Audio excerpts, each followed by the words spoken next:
Okay, great. Hey, everyone. Gives me great pleasure today to have Nikos from Metrika, who is the CEO and founder of Metrika, in our session here. We have limited time, with lots to get into. So maybe quick intro, Nikos, why don't you introduce yourself and tell us a little bit about Metrika? Absolutely. Thanks for having me, Waikit. So I'm Nikos Andrikogiannopoulos. I'm the founder and CEO of Metrika.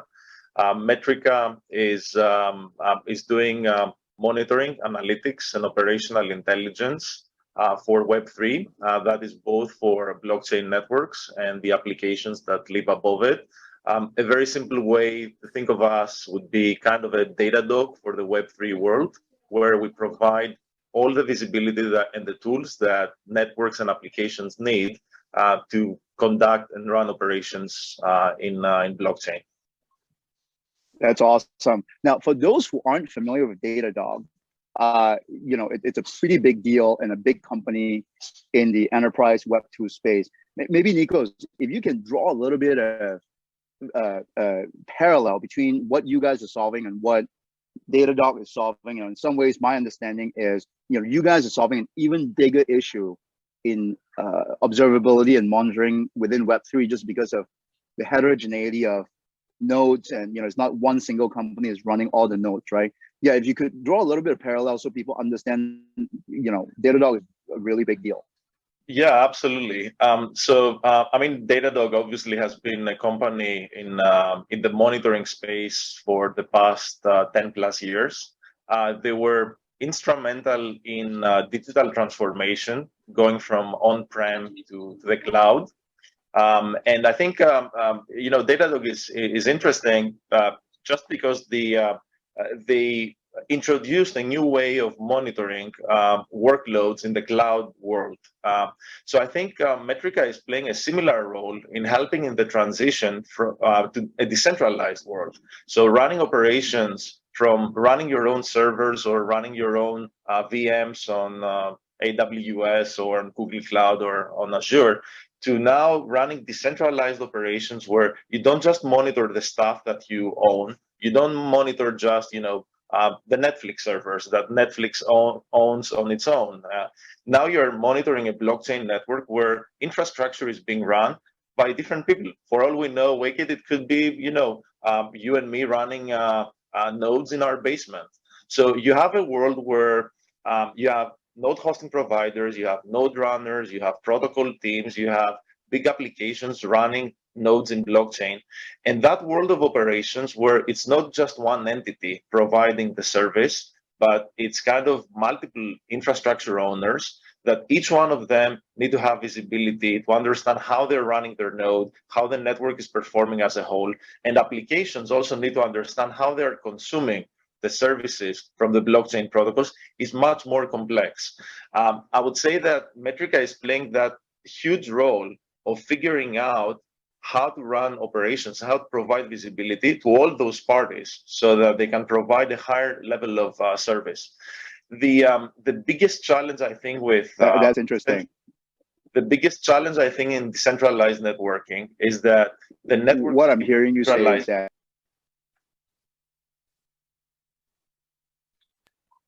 I lost you for a bit, Nikos. Can you hear me now?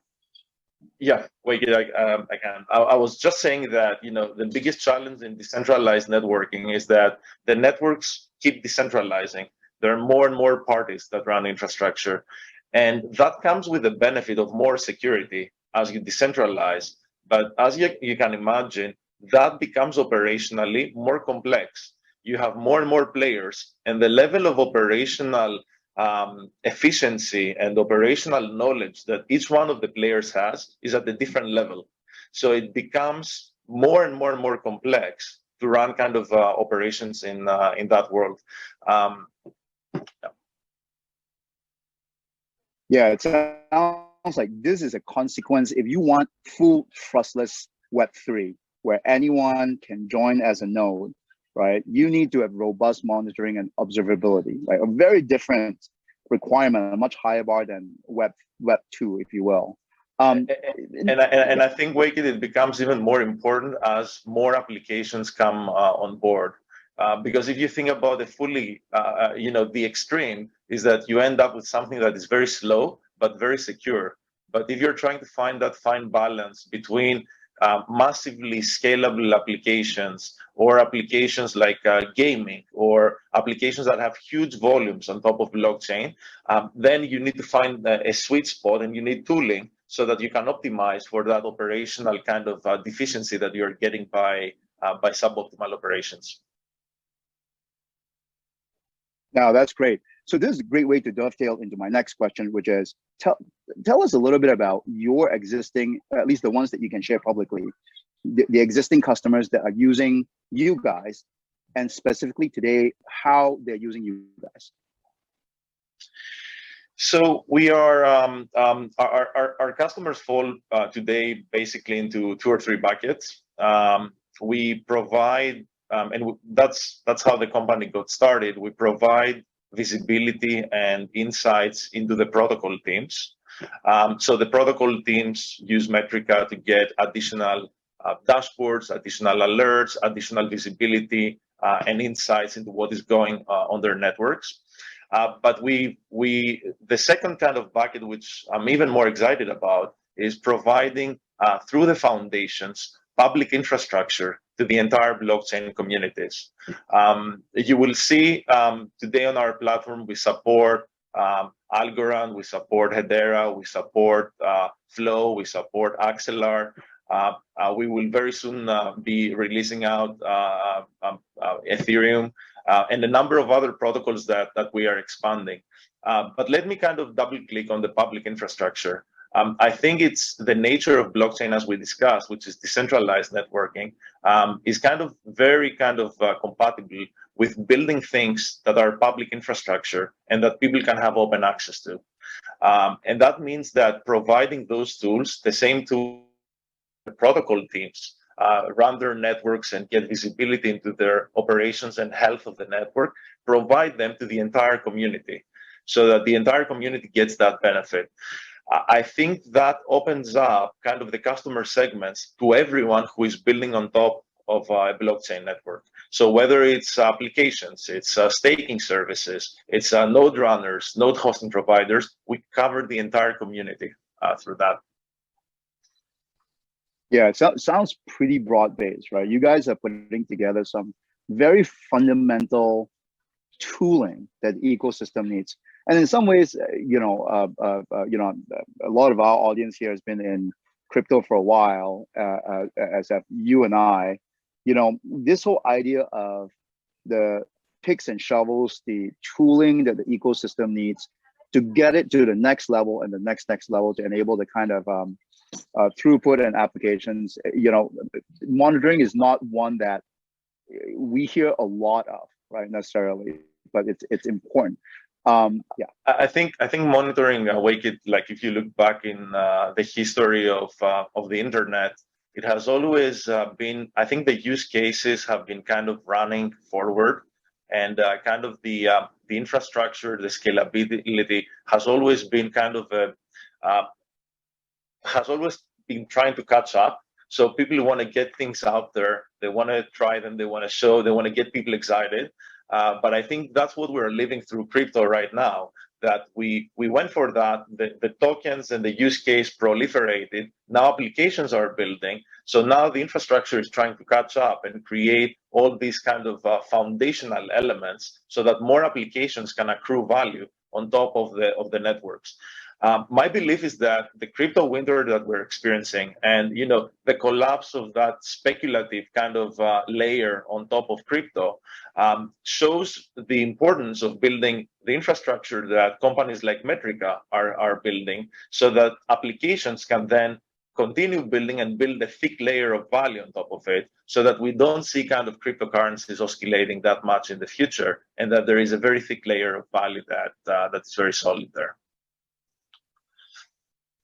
I'm also, That's awesome. I'm also super excited about, when you mentioned picks and shovels, I think the history of the US is very interesting in that respect. Like every municipality in the US that had access to municipal funding and municipal bonds built infrastructure in the past in this way. So the water pipes, the telecommunication networks, they became public infrastructure that were building those communities. And I like a lot the parallel of blockchain networks as kind of different cities that get interconnected.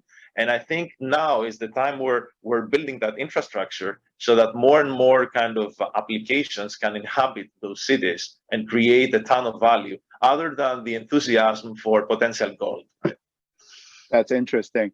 I'm sure also, as sort of the multi-chain, as crypto become even more multi-chain and heterogeneous, right? The complexity of applications behind the scenes in the back end, on-chain, it's even much more so. I don't think this is one of those things that gets simpler over time. I think it gets, geometrically more complicated potentially. Now, we've talked a little bit about sort of where you guys are today and where you guys have kind of come from. If you extend out, over the next few years, what does your roadmap look like? Talk to us at a high level strategically, right? How do you see a company like Metrika evolving, and how do you see the space evolving over the next few years? Yeah, absolutely. So we one of the main dimensions that we focus on is scaling across more protocols on our platform and supporting. We want to support the number of protocols that we think are going to be very important in Web3. So we want to provide Metrika as being a ubiquitous layer on top of what will be the fabric of Web3. So scaling across protocols, I think, is a very interesting and big challenge in terms of EVM, non-EVM environments, Ethereum-like, Cosmos-like, and things that are unique, right? Protocols that are very unique, and you have to treat in a different way. But also in terms of monitoring and intelligence, what are the kinds of metrics that we can standardize across the protocols that are very, very important.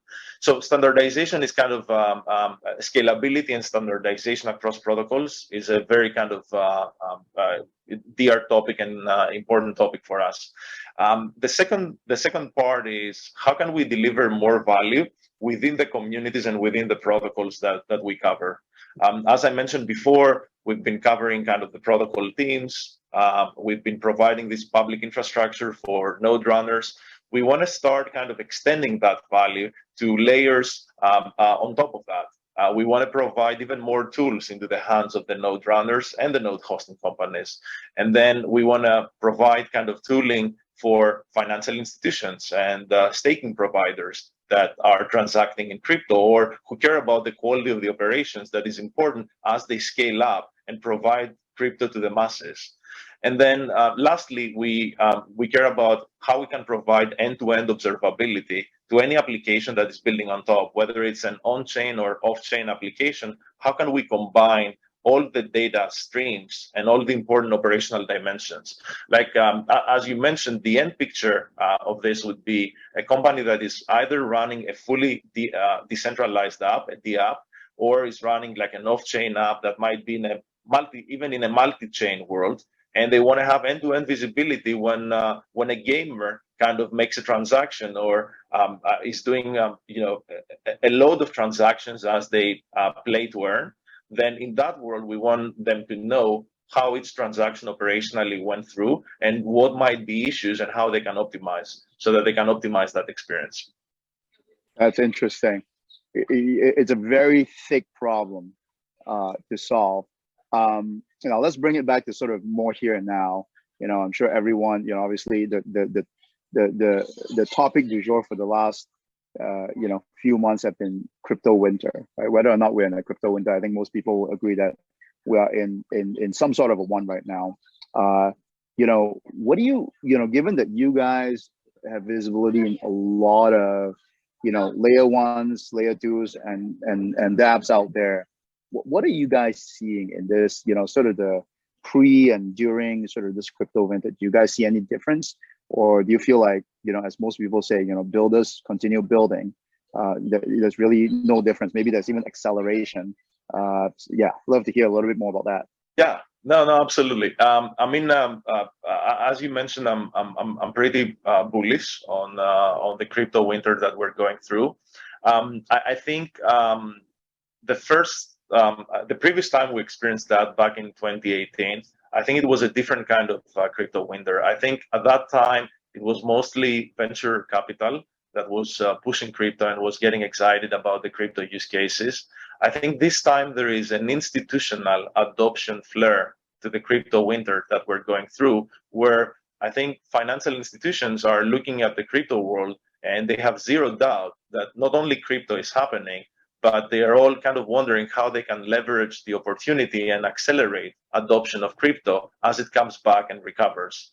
So to me, this kind of signals the maturity of the crypto space. And it's definitely the time where more infrastructure needs to be built. It's the time for companies like Metrika to accelerate even further and build even more of the infrastructure that I was just kind of explaining before about in the coming years. So we are actually growing even faster right now, and we see great demand by our customers for infrastructure, for monitoring and tooling. I think everybody kind of gets the sense, layer 1, layer 2 protocols, they get the sense of this kind of this demand changing from kind of crypto enthusiasts and the crypto world to that kind of more serious type of adoption that is happening today. That's interesting. I mean, it's heartening to hear that, right? I think as as a product person and also investor in the crypto side, I think knowing that builders are building more builders are building even more and continue to do what they do, I think it's great, right? When we come out of this winter, when what may be, I think we're going to see further acceleration of new use cases that's enabled by you guys. Now, I want to double click on sort of interesting paradigm shift, maybe, right? Because ultimately, observability, monitoring of on-chain data, I mean, so much of that is data, right? Is data in some ways in the public domain, right? Very different from compared to the Web 2 world where Facebook, all the data is owned by Facebook. It's a walled garden. Here, I mean, the data is mostly public, and there's so much insights to be derived ultimately. How do you see that? What do you see as sort of some of the implications of that over time? That there's a lot of on-chain data. You guys are kind of helping monitor and mine it essentially for various types of insights. Where do you see use cases? How do you see people potentially using this data beyond above? Yeah, I can hear you now. So I think Waikit, to answer your question there on the value of data, what Metrika does is that not only we analyze kind of data on the ledger, but we analyze data that goes from the ledger down to the network. So we analyze what each and every node in the network sees and all of the communication that goes before the ledger and the transactions get finalized. However, we do analyze as well what happens on the ledger so that we do have a sense of what type of transactions, the volumes, and kind of what's the output of. So Nikos, the other question I have is, for folks who are using you guys, what are you also seeing in terms of alternatives for them, right? So for folks who said, hey, we're not using Metrika, but we're using something else. What generally are those something else? Is it homegrown? Is it an alternative they find elsewhere? Web 2, solutions from Web 2 players like Splunk, Datadog, do they even have the solution there? Yeah, I think you'll mostly see Waikit kind of people using Prometheus and Grafana in the industry. I mean, it's free, it's open source, and it's most people kind of use that solution. But then people who can afford to pay more, like might use Datadog, or institutions or enterprises might use Splunk. But all these tools are tools from a past world, right? There are tools from Web 2. All of them have to do with kind of local monitoring next to your nodes and next to your infrastructure. So all of those tools lack the visibility of what happens across the entire network. They lack network metrics. They lack the ability to collaborate with tools. kind of the classic case today is that you run, Prometheus and Grafana, your node goes down. Suddenly, the first question you ask yourself is it the node or is it the network? And then you have to go on Twitter or on Discord and ask the other guys who are running nodes, what are you guys seeing through your things? And also keep in mind, running Prometheus and Grafana is kind of, you need to be a DevOps guy to be running even that. So suboptimal tools with a very high bar of running them and a high level of complexity that you need to maintain, upgrade, and still are suboptimal. So I think that's kind of the world that we are stuck. And it does make sense when you start that you use whatever is available out there. And that has been kind of the Web2 tools. But that's not the world that we imagine for Web3 to happen on top. If Web3 needs to be scalable, operations need to be at a different level. You can no longer be, coordinating over a Google document to bring the network back and running. You need a higher level of operations, and it cannot be in the hours, right? It needs to be in the minutes that we can bring networks back. And hopefully even prevent kind of some of the outages and network health degradations from happening in those networks.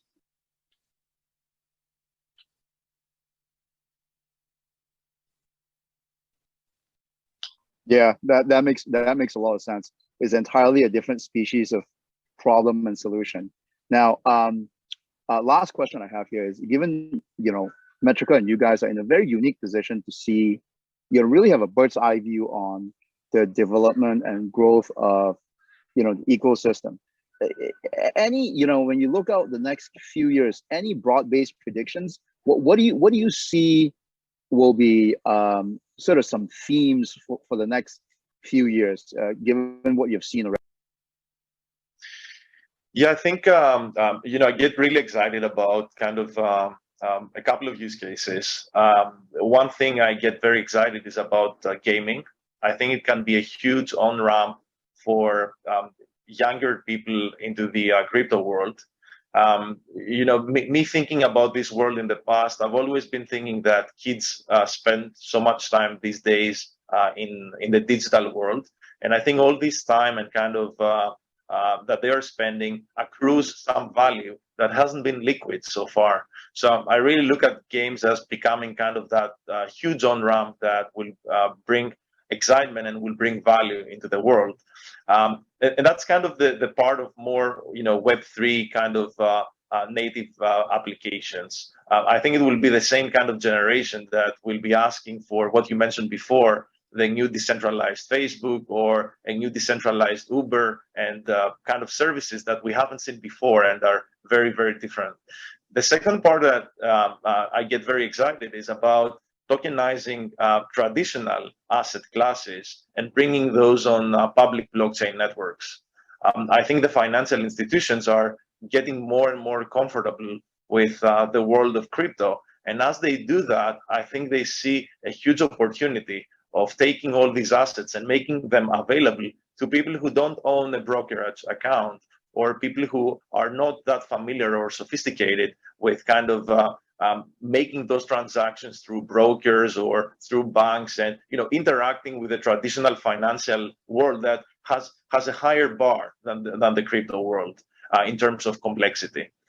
So I think this kind of more crypto native, Web3 native with a mix of traditional finance and enterprise walking into the crypto space, that interaction and that intersection to me is fascinating. And I think we have started seeing the first signs of each one of those movements. Yeah, that's awesome. I mean, it's really good to see we kind of get an inside view on some of these developments in different verticals, different use cases. I think, as much as we kind of, look at, token prices here and there, and a lot of people do that, right? I think sometimes when we pan out, I can't help but kind of feel like as a stage, blockchain is sort of feels like it's circa 1998, 1997, right? In terms of cycles, and there's so much more to go. The applications that we can think of today is, won't compare to, what will actually happen in a few years. So with that, we pretty much at time. I want to thank you, Nikos. I know, by the way, for the audience here, it's 2 a.m. or 2:30 a.m., 3 a.m. in Boston time for Nikos. So I appreciate you taking time and staying up late for this. It's an absolute pleasure, Waikit. Thanks for the lovely discussion. Awesome. Thank you for STB again, and all the best. And thanks for listening, guys.